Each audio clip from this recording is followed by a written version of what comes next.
Hi, I'm Debbie Georgatos. Welcome to my show, America, Can We Talk? Today we're going to talk about Elizabeth Warren says Amnesty is good for the American workers. Not kidding. Candidate Lt Col Allen West joins me in studio. Democrat candidate Sanders and Warren announced a giveaway sweepstakes. And finally, the Hillary Clinton comeback tour. And I'll tell you why these stories matter to you. Stay tuned.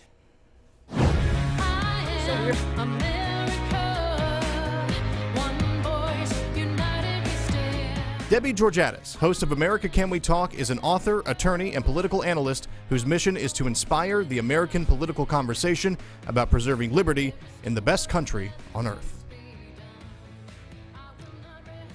And welcome again to America Can We Talk. I'm Debbie Georgatos. So glad you've tuned in. Today for the first five, I want to share a clip in just a moment. The very wonderful Matt has it ready. Share a clip of something that presidential candidate Elizabeth Warren said over the weekend on stage as a policy position. Before I do that, though, I want to talk about where we are in the polling. I am sure as I'm sitting here looking at you that eventually Joe Biden is going to have to drop out of this race. A combination of his, and I don't wish mental faltering on anyone, but he's not doing well in keeping his act together. But secondly, I think all of the danger that he faces because the Democrats are going after President Trump on alleged Trump-Ukraine collusion is bringing to the forefront Biden's collusion and his son Hunter with Ukraine, with China, and his corruption it can't be ignored. He's going to be out of the picture. So we're going to be down on the left. If no one else gets in, we'll be down probably to Bernie Sanders and Elizabeth Warren. And actually the polling is showing that. Elizabeth Warren is moving up. She's likable, and especially she's now leading among college-age Democrat voters. They put her, Elizabeth Warren, as number one. So if you ask anyone, I think on the street, what are the top issues facing America? What do we think about the issues that will affect America's future? Immigration makes almost everyone's short list. Bear in mind, Elizabeth Warren is one who called President Trump's idea of building a wall silly and stupid. Those earlier remarks when Trump was first talking about building a wall. She has opposed the idea of funding border security, funding the wall being built. And she has also been among the Democrats who are very sympathetic to sanctuary cities. So this is a person very sympathetic already to people in this country illegally. She's also one who does not seem to want to stop the open border problem we have. She was even in an article by Vox, which is a left-wing news outlet. On Vox, her views on immigration, even on Vox, were ranked as the most radical immigration ideas in the 2020 primary. So she's way out there on the far left on immigration. What they're calling her radical idea in the Vox piece was the idea that she's saying, why is it even a crime to enter America illegally? Why should that even be on the books? Let's take it off the books. She's literally calling for eliminating, I think it's 8 U.S. Code 1352 or something like that, eliminating that provision in federal law and saying just let them all come in. No reason to call that a crime. She has lamented the idea that we separate children from the people who bring them across the border until we can figure out whether or not those children are being trafficked or they really are the children of those immigrants. So all of that, this is an extremely open borders candidate, someone who's trying to encourage that we do not impose penalties for people entering America illegally. And now I want to play, the very happy Matt, what Elizabeth Warren had to say this past weekend. Oh, actually, I'm sorry, let me say this. So she was on stage being questioned. The organization that put this event on, by the way, was a huge labor union. So she's in a labor union setting. She's on stage. They have a question. This was actually a question appearing on camera on the screen. This is a guy who did the first half of his question in Spanish, and then he turned to English, and now we'll hear what he had to say. How would you fix our immigration system and make sure we put our workers first? That's terrific. So let me start with a statement of our values. Immigration does not make our country weaker. Immigration makes our country stronger. Yep.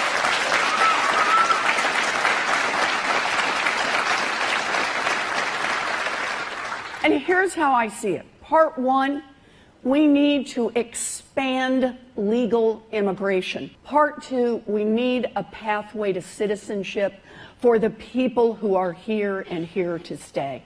They are our neighbors. They are our brothers and sisters. They are here. We need a path not just for dreamers, but also a path for grandmas and for little kids and for people who came here to work on farms and for students who overstayed their visas. We need a path that is fair and achievable. It brings people out of the shadows. It is good for all workers, and we need to get them into our unions. That's part two. It was interesting to watch that clip. The guy who's questioning her is obviously some official with this big union. I watched most of the clip. He never clapped. He never smiled. I think he's looking at her thinking, what in the world are you saying to all of these people that the union represent, who want jobs? Her answer to the question of how you're going to protect American workers with your immigration policy was legalize everybody, bring them all in, put them in the unions. That will somehow assure job security for American citizens. That's what she's saying. Last thing on the first five today before we turn to our wonderful guest in the studio is this. America has, at a minimum, inside our borders, the low-end estimate is 11 million illegal aliens living in this country. An MIT and Harvard professor study last year said the number is really more like 22 million. Right here in Dallas, we have a hospital where we have babies. Well, Dallas is, it's in Texas, it's a border state, but we have a hospital here in Dallas where we had just last year 60,000 babies born to mothers who are illegally in America. So we have the anchor baby thing going on. We have somewhere between 11 and 22 million illegal aliens. And her answer to a young guy who's working in America, clearly legally, saying, what are you going to do to protect us, is let's let them all in and let's just make them all legal. And that, my friends, is today's First Five. I'm going to turn and talk to our guest we have I love having Allen West in the studio, Lt Col Allen West. Hello, sir. Good to be with you, Debbie. Glad you're here. Yeah. I do want to talk to you about your campaign. You are a candidate now. But before we get to that, I was watching your face during Elizabeth Warren's Good thing I wasn't clip. on camera. So, do you have it? Would you like to respond to her position on immigration? Well, first of all, the leftists never talk about illegal immigration. They immediately go to immigration is good for America. We can understand that. We agree with that. But the question is about illegal immigration. And it is very perplexing to me that you have people running to be president of the United States of America that they don't believe that there should be a United States of America. Because if, it's very simple. So what do you want to be the president of? A piece of land between Mexico and Canada? You just want to rule that territory like some warlord? No, seriously. Yeah. But if you believe in open borders, if you do not believe that it is a criminal act to cross our border illegally, then you don't believe in our national sovereignty.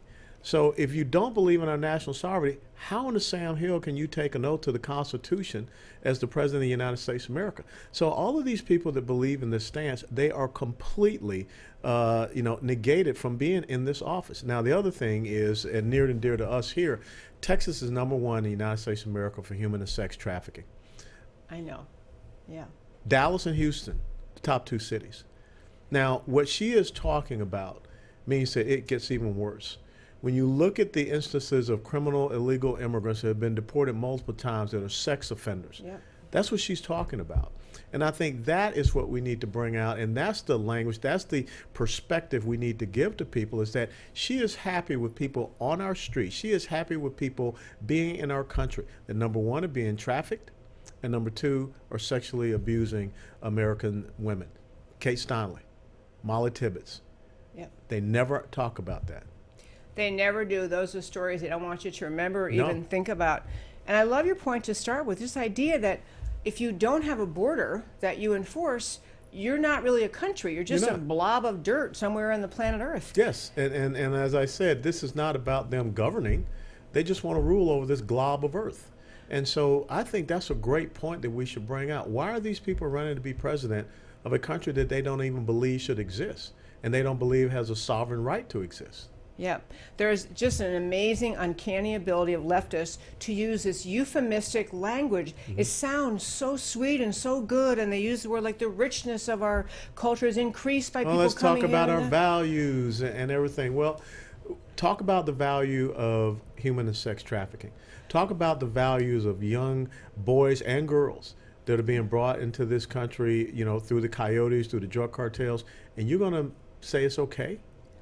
I love that point. Plus, what she was answering, for our listeners, remind you, she was answering a young man who's fluent in Spanish, fluent in English, a union guy who clearly wants to vote Democrat. He thinks that he's supposed to do that. So he's asking her, what's your immigration policy going to do? How are you going to protect workers?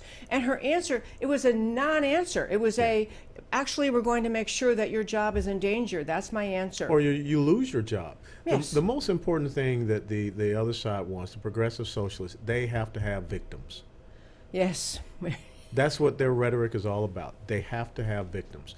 And until people start to realize that, I hate to see it that our young, college campus students are falling for this, believing that if someone gives you something for free, that is going to empower you. It's not. It's going to enslave you.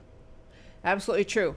Well, I don't want to miss out on the reason I invited you here today. So we have Lt Col Allen West in the studio because he has declared his candidacy to be the chair of the Texas GOP, the Texas Republican Party. And if you're listening to this in Texas, you know that we have a robust and active Texas party. We also are a state a little bit concerned because we have the American left. We had Nancy Pelosi in Texas over the weekend, I think it was, saying essentially that they think they can turn Texas blue. If you're listening anywhere else in this country or wherever you are, I'm going to tell you that the GOP has a vital role to organize elections, to inspire people to turn out, to ensure victories for Republican candidates. Lt Col Allen West has declared his candidacy for that job, chair of the GOP. So I'm going to start with, why are you doing this? I got to tell you, you're such a popular speaker, you could just speak all over the country for the rest of your life, be paid, everyone loves to hear you, so why are you running for this job? Well, who cares if I'm speaking all over the country if the country is lost? And so when I sit back and people saying, you need to run for United States Congress, you need to run for United States Senate, and then someone came to me and said, please consider, maybe being the chairman of the state Republican Party. And I was kind of, never thought about that, but as you prayed about it, as you looked at it, you talked about it with, my wife and daughters, you have to start thinking, where can you make an impact? And because Texas is key to the future of the United States of America. And when you look at what has been happening in the last few years since the 2012 presidential election cycle, you are seeing a tightening of the gap between Republicans and Democrats in Texas. And somehow we are not properly messaging. For instance, I think Mitt Romney won by 16 points. Donald Trump won only by 9 points. And then you get to Ted Cruz, who only wins in 2018 by 2.6 percentage points. So something is happening in Texas. Either we're not getting our message out, we are not talking to the people that are moving here for all the growth, the opportunity, the prosperity, the policies that enable that to happen, because for some reason they're looking back and they're bringing the failed policies of California, Illinois, New York, and New Jersey to Texas. Well, that's a true story. I will tell our listeners, and I thought about this on the way here, thinking about this interview. When you think about the 2018 midterm, so we've had President Trump in office for 2 years. We have a fabulous economy. We have jobs coming back. We have the beginnings of border security. We have this wave of just excitement in this country because we're hearing a president proud of America. And you don't hear ISIS every day. So on the national security front, I mean, you have made incredible leaps and bounds. Yes, the world is a safer place. I always cheered on getting out of the Iranian deal and getting out of the Paris Climate Accord. So things were going well, and yet in 2018, in this state, which is viewed as rock solid red, we barely squeaked by. You mentioned the outcome of the 2018 elections. We lost congressional seats. Two congressional seats, two state Senate seats. One was here that you know of, and the other one was on the other side in Fort Worth, Connie Burton. Yep. So we lost 2 Senate seats. We lost judgeships. We had a real kind of wipeout in the 2018 midterms. And I know that the argument is, well, since the Republicans won the 2016 elections, it's off election year, maybe the Democrats have more energy. But that reaction or that outcome in 2018, given how great things were going, is extremely bothersome. It's it should be. I could understand a onesie-twosie thing, but when you lose 12 state House seats in Texas, that tells you something. That tells you that we're not getting our message into these urban population centers and the suburban areas. We continue to do well in the rural areas. There's no doubt about it. But when you look at the shift of demographics, Toyota North America moving into Plano, and then also when you look, as you alluded to earlier, what's happening on our college campuses here, even in the state of Texas, we need to be challenging these professors, these administrators, and everything, and we need to be supporting our young constitutional conservative students on these college campuses. Oh, we definitely do. So in Texas, this state party chair thing is an interesting thing. As a little aside, some people can look at the job and say it's kind of a managerial job. You make sure you have the kind of chairs in place, you encourage voter registration drives, but you're really talking about, you just encourage the vital administrative things, but they don't get people motivated and on fire and passionate. They don't convey positions on issues. They just convey, here's how you do it, come join our Republican club. But there is not, in my view, in Texas, in the 2020 election cycle, there's no voice, no one running. I mean, Ted Cruz isn't on the ballot. He's often viewed as to be inspirational. There's no one really championing at the state level what we, the GOP, stand for versus the Democrats. It's very interesting that you brought up Nancy Pelosi being here this past weekend, and she was talking about how turning Texas blue, making it Democratic, will be wholesome for the United States of America. And the sad thing, Debbie, was that where was our response? When Alexandria Ocasio-Cortez comes into the state of Texas at South by Southwest, and she talks about eradicating the oil and gas industry, where was our response?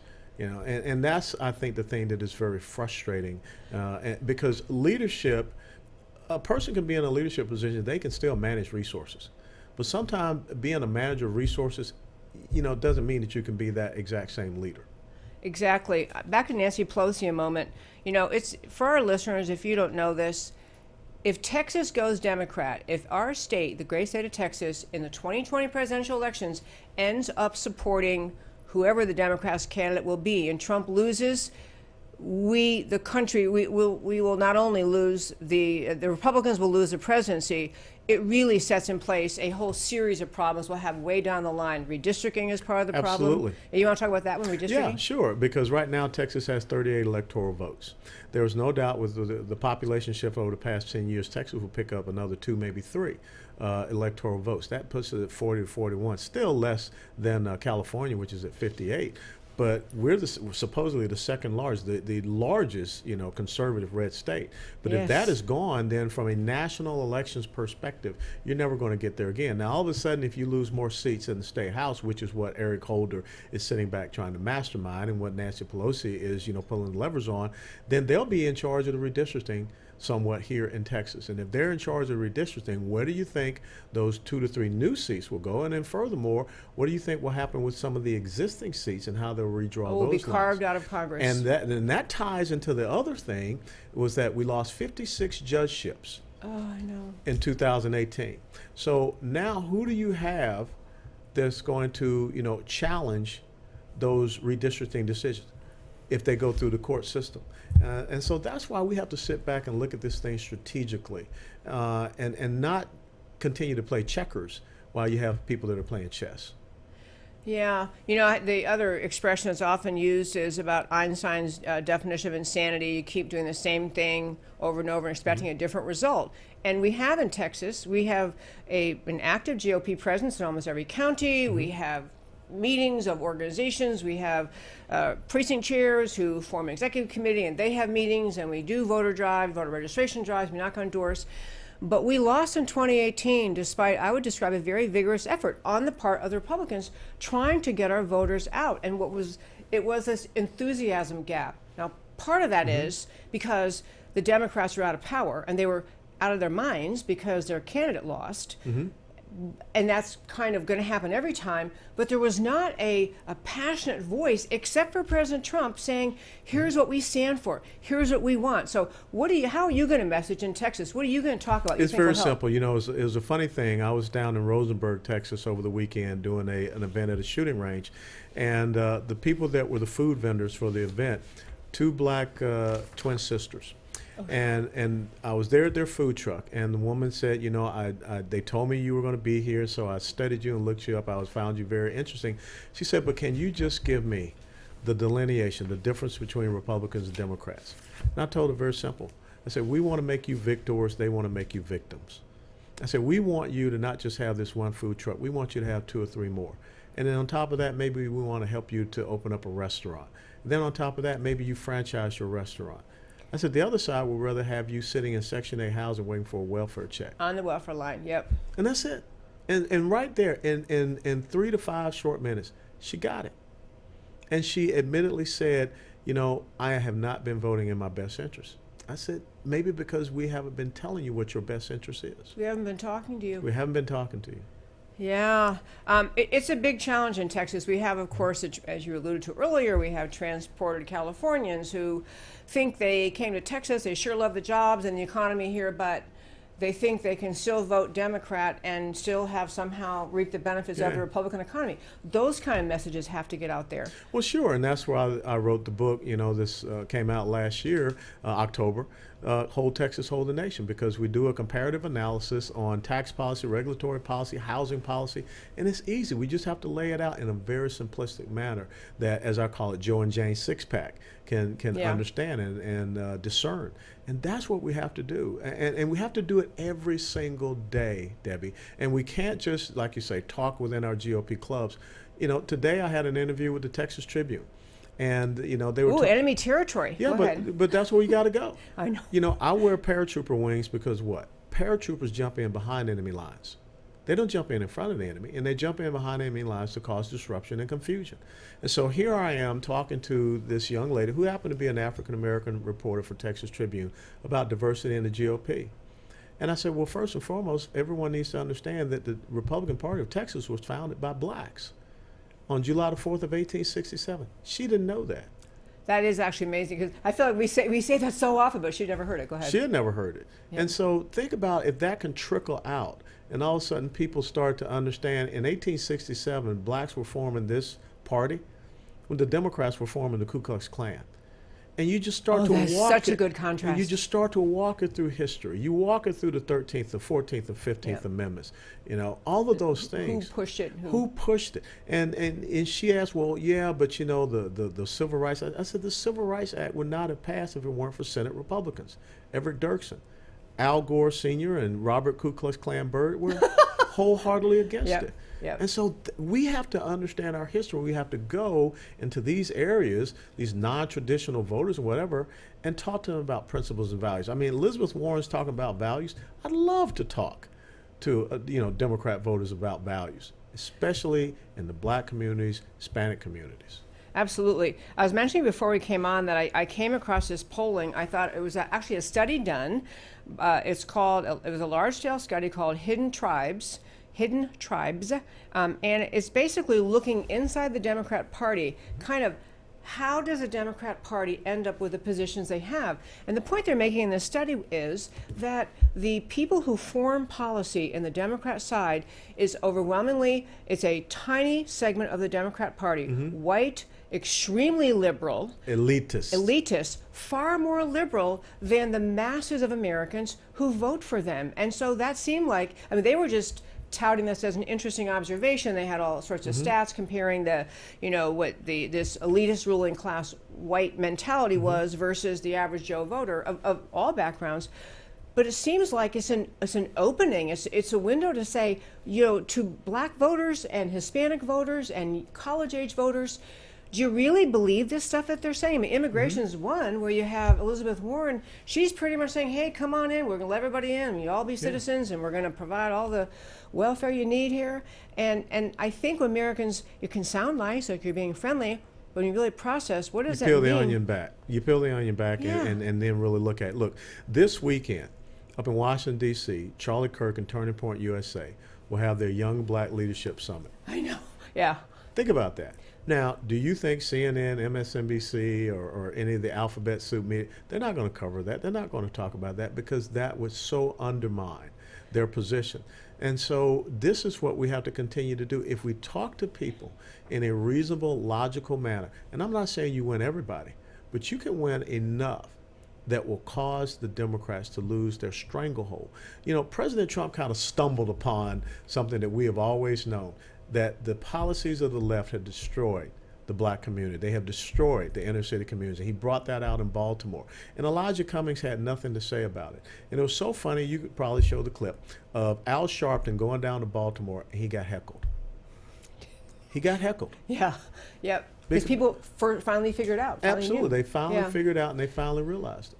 So where else do you see that the elitists running the Democrat Party are not really aligned with the kind of working, what do you call them, Joe Sixpack? Joe and Jane Sixpack. Yeah, Joe and Jane Sixpack. Yeah. Not really aligned with the common Democrat voter. I mean, what kind of issues are there that they're really not? Well, I mean, track with? the employment thing. I mean, you continue to hear them say that, you know, it's not working, an economy that's not working for you. We need an economy that works for everybody. Well, Steve Moore just put out an op-ed that talks about, you know, on average $4,100 now going to the middle income families across the United States of America.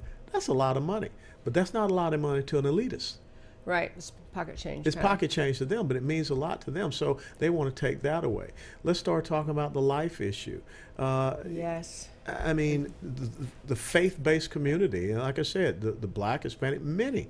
I mean, it is abhorrent what the New York Governor Cuomo signed into law.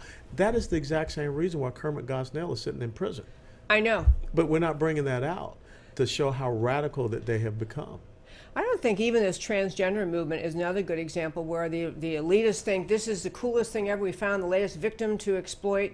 Yeah. But I don't think with a common Joe, they think, yeah, I think we should spend a lot of money and a lot of societal effort legitimizing transgenderism. Well, first of all, we need to take the language back from them. It is gender dysphoria. Yes, it is. It is a mental condition that the American Psychiatric Association said, and that's what we need to talk about. So when they start talking about having this openly in the United States military, so you're telling me that people with a mental condition now are going to be able to openly serve, and we're supposed to use taxpayer funds for their treatments? No. I mean, you can't have flat feet and be in the United States military. So it's those simple things that we need to put them on defense. Debbie, we never put them on defense, and that's what we got to start doing. You know, I think it's one of the most important points, and really I've said it to candidates and elected officials. We're always on our side defending ourselves, saying, no, that's not true. That's not what we really meant. We didn't mean to say that. We only think this. We're defending ourselves, and yet the things we stand for, they're what America wants. They are, and what conservatism stands for in America is mainstream, Main Street, July 4th America. That's what the conservatism is, but because you have the media in the tank with the left, characterizing simple heartland issues as radical extremism, we're always trying to defend ourselves, and well, I don't really think we're that extreme. So I love your point. Go on the offense, and not just on the offense of what we stand for, but point out the outcome of the policies they've created. Sure. The condition of the inner cities as a good example. That is owned by Democrat America. That is totally owned by Democrat America. Or when you go down to Austin, Texas now, and 2 months ago, when the city council of Austin decided and voted that they will allow homeless people to erect tents. So now the capital, on sidewalks. On sidewalks. Yeah. So now the capital of Texas looks like San Francisco or Los Angeles. And so again, where was our pushback to say, hey, not in Texas. We don't want to see this. And now you're going to see, just the same as you've seen in San Francisco and elsewhere, the second and third order effects of businesses that are going to have to close up. Yep. Because why are you going to go down to downtown Austin for a live music show or concert when you know you're going to have to step over homeless people on the sidewalk? Homeless on the sidewalk and the drug paraphernalia that often accompanies their presence. I mean, it is just astonishing. There was, I think I told you this last time we were talking with you, but there was a woman who own one of those row houses. They have, you know, they're attached walls in Austin, and her house was for sale. But if you took a picture from the street, the very house next door had a homeless person's tent on the sidewalk, and she said, how can I sell my home? Yeah, your property value is just tanked. You just can't. You can't. No one's going to come and say, oh, sure, I would take that. Yeah. And yet this is somehow, I mean, this is a picture or a glimpse into the mindset of the kind of left-wing worldview that somehow permissiveness, no standards, no rules, no guidelines. Open borders. Yeah. But they want to take away your individual ability to be able to defend yourself against all the criminality and what have you. And that's such a powerful point. It is. And in Texas, I'm going to tell you, it may be the only point you have to make. No, not really, but it's a serious thing. Texans rightfully cherish their individual right to possess, to own, use the Second Amendment, own a gun and protect yourself. Well, I think most Americans do. Because if you don't, then you end up looking like Chicago. or Detroit or Baltimore, what have you. Okay. Lt Col Allen West, last time you came on, the exact same thing happened as happened today, which is I'm happy to have him here. I kind of jumped in, and I think most of my listeners already know Lt Col Allen West, but in case you do not, he is running, as I mentioned earlier, to be the chair of the Texas GOP by a very quick way of a very distinguished background. He served in the U.S. military and the U.S. Army. He has served our country in time of war. He's a third of 4 generations of military servicemen. Started his service and active duty in the U.S. Army in November of 1983. He served in Operation Desert Shield and Operation Desert Storm. He's actually a fighter. Was a fighter for our country there, and that's exactly what he's trying to do, is be a fighter for our country now. He served in the U.S. Congress, representing a district in Florida, and he moved to Texas, where he has just kind of, it's really an amazing thing. When did you move here, by the way? December of 2014.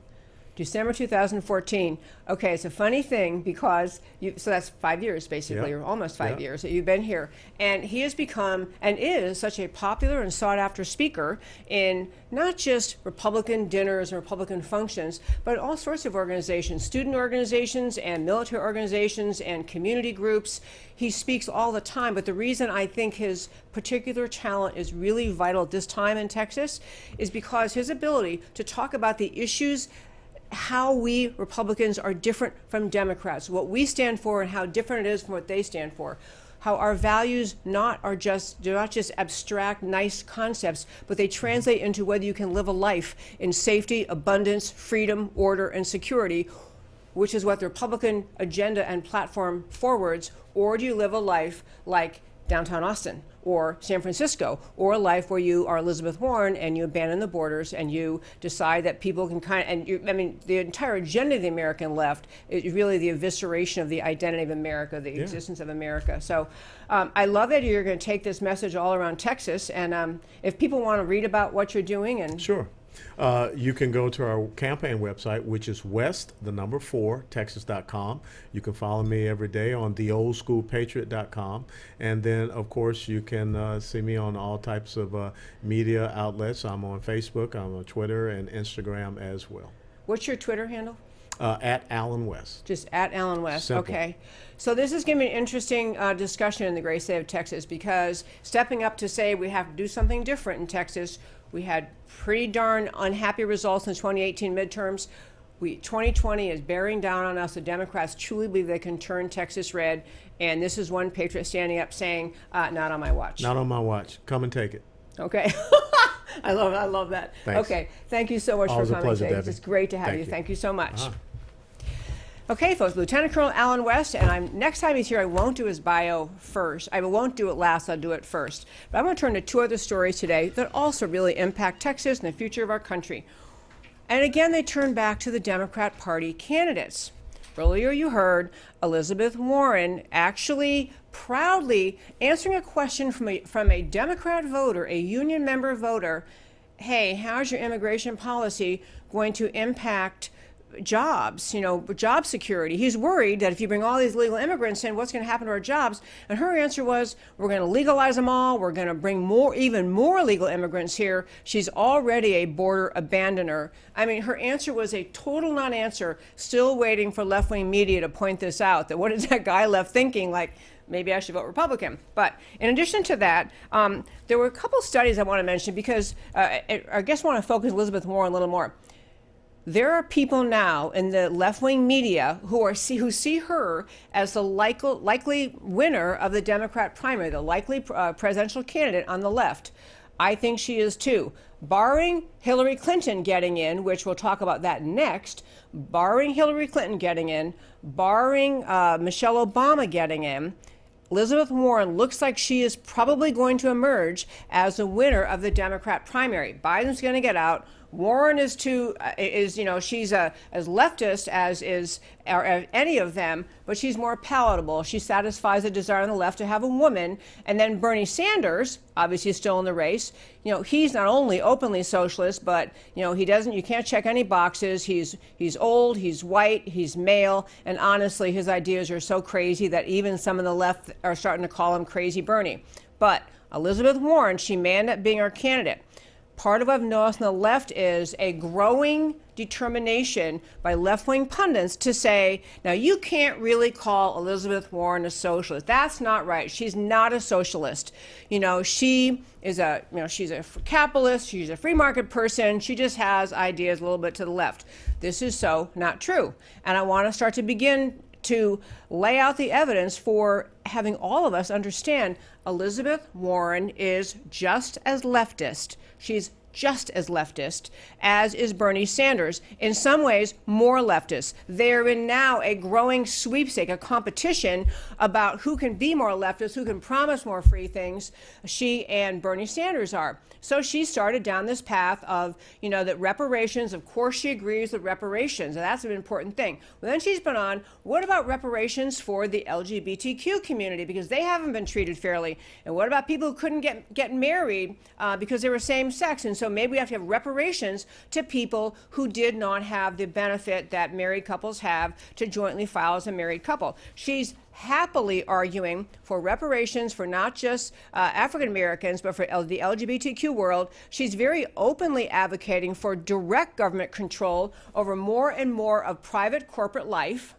She and Bernie Sanders are talking about the idea of a tax on wealth. And I want to spend a minute on that and then talk to you about a study related to what motivates socialists to want to redistribute wealth. But on Elizabeth Warren, what she's talking about is the idea that in her world view, her thinking, some people just have too much money. That the way you get more money in Washington for her to spend and the way she wants to spend it is to actually tax your net worth. She's also been floating the idea of a 70% income tax rate, which we have had things floating in that area in the past in America. Didn't work out well. One of the great things Reagan did when he came into office was pull down those high tax rates. But it's a very different thing in Washington for politicians to be saying, I want to adjust tax rates. I think that people earning over X should get some amount of money. That's very different than somebody saying, everything you own, your net worth must be calculated, and then if it's over X, you need to send in the excess. Bernie Sanders floating ideas like this, and as well as Elizabeth Warren floating ideas that somehow you just tax people based on their whole net worth. And I want to get the thinking behind that and how that is so profoundly un-American. We obviously have to have taxes in America to pay for our genuine common needs. We collect taxes in this country from people so we can have an army, we have a military, we support our border security, or at least Republicans do. We keep the FAA keeps the airlines safe, we monitor that so we don't have planes crashing into each other. We have all sorts of legitimate needs that the government, they are collective needs. We have taxes taken by the government to pay for these things. But the purpose for taxing is to raise money to pay for those things which we understand to be our common needs. We even are collecting taxes to go toward Medicare, Medicaid, and other forms of Medicare and Medicaid. Medicare and Social Security are not forms of welfare. They are things we paid into, but many people collecting those are collecting more than they paid in. But we also have the means-tested welfare programs where we're paying taxes, and so based on your poverty rate, your income rate, you are able to collect money from Washington or collect food stamps, other things based on your need. But the point of this is that our tax system is designed to collect sufficient money from the people to run their country, to run the business of the government. We're not going to talk about our debt today or the deficit because that's not the topic of today. But what Elizabeth Warren and Bernie Sanders are talking about is a major paradigm shift. It's a major shift in how you think about why we have taxes at all in America. Because what those people are saying is that you should be taxed because the government has decided you have too much money. You have more money than you need. you shouldn't be allowed to have that much money. Now, you think about the founding of our country, the idea of, for the Declaration of Independence, we all have rights from God, that we have God-given right to pursue life, liberty, and pursue our version of happiness. It's kind of a, you're born into this precious country, you have these rights, and the idea of our country is, you just launch forth, you follow the laws, and you pay the taxes you owe, you launch forth, and we wish you the best, and we hope that that leads to success. What the Democrat mindset is becoming, what both Bernie Sanders and Elizabeth Warren are saying, is that taxes should be a means of punishing success. Taxes should be levied because the ruling elite is telling you they don't think you should have as much money as you have. It's a major league shift in the idea behind taxes, and there need to be more people talking about that, not just weighing her tax rate versus somebody else's tax rate. We need to be rejecting, as a country, as a people, we are not part of a country that says the government decides how much you can have. That's what communists do.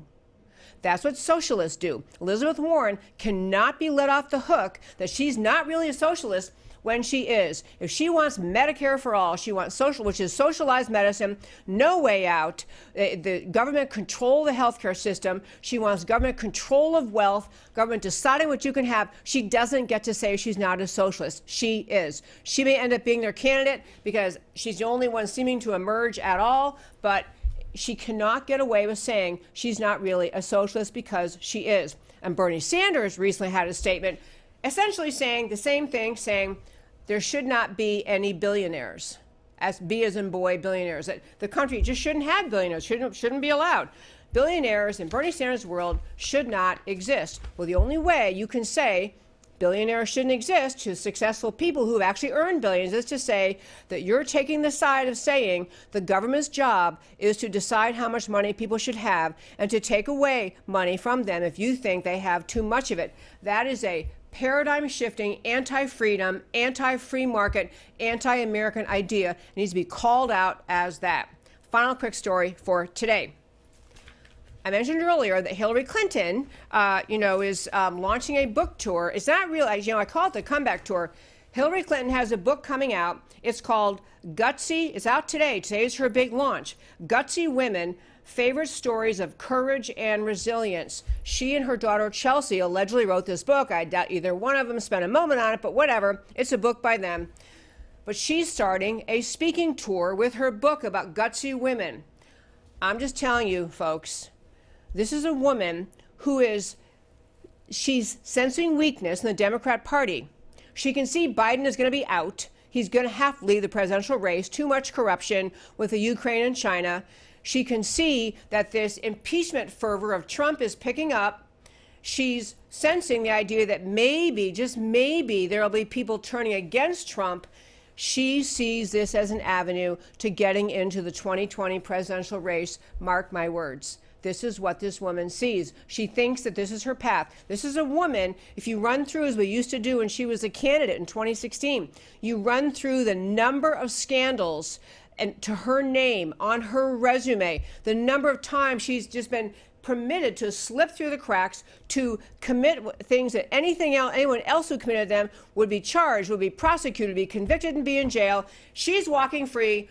And she's really telegraphing to everyone in America, come on, get behind me. I want to be president again. I want to run a campaign again. She's going to get in unless she just fears she can't win. She sees weakness in her own party. She sees the rest of the candidates, besides Elizabeth Warren and maybe Bernie, have no traction. Biden is going to be out. This is her plan.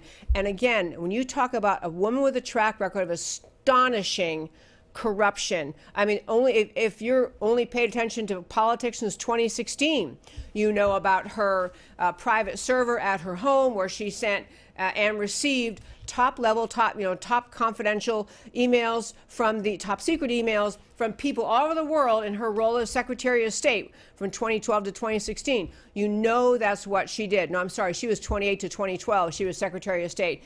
That was her adventure. That's what she did. She was involved in sabotaging her own servers, a disk. She had BleachBit and crushing of them, didn't respond to subpoenas, just was able to just ignore the law And this woman, if she were a Republican, would be in jail for life. She's a Democrat, and she's a viable presidential candidate, at least in her own mind.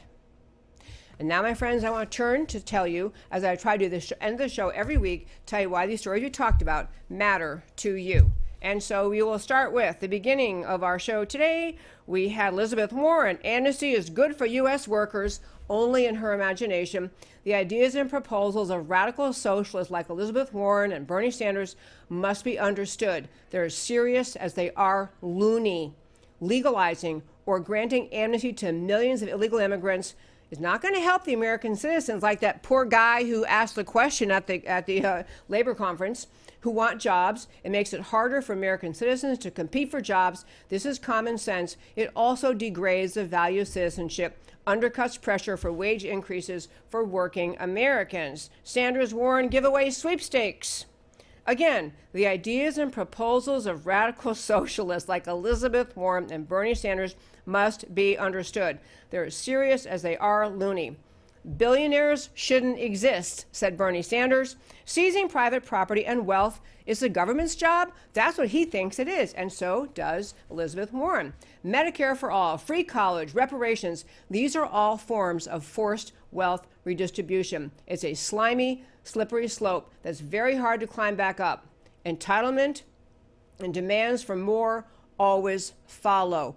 People who get free things always want and demand more free things. These ideas, dissolving private property rights in favor of government-controlled economy, belong to royalty and dictators. They are utterly un-American, and Hillary Clinton on her comeback tour, audacity, brazenness, hypocrisy, venality, thy name is Hillary Clinton, committed felonies in the handling of classified communications, obstructed justice in the destruction of subpoenaed evidence, was AWOL as Americans died in Benghazi and lied about the cause of their deaths, colluded with the Russians and the Ukrainians to influence the 2016 elections. She's the one who's doing that. And these are just, conducted pay-to-play with Clinton Foundation donors, see Uranium One. And these are just the most obvious publicly known criminal actions. And now she's on a tour to promote her book, Gutsy Women. There are no words except do not buy this book. And that, my friends, is America Can We Talk for today. Please tune in every week, every day, Monday through Thursday, 3 p.m. Central Time. And please follow me on Twitter at Debbie Can We Talk. Like this page on Facebook and comment. Love hearing from you. And if you're watching on YouTube, please subscribe on YouTube. Love talking with you. If you want to email me, it's americacanwetalk@gmail.com. And come back every day where I always talk truth about America because America matters. I'll talk to you tomorrow.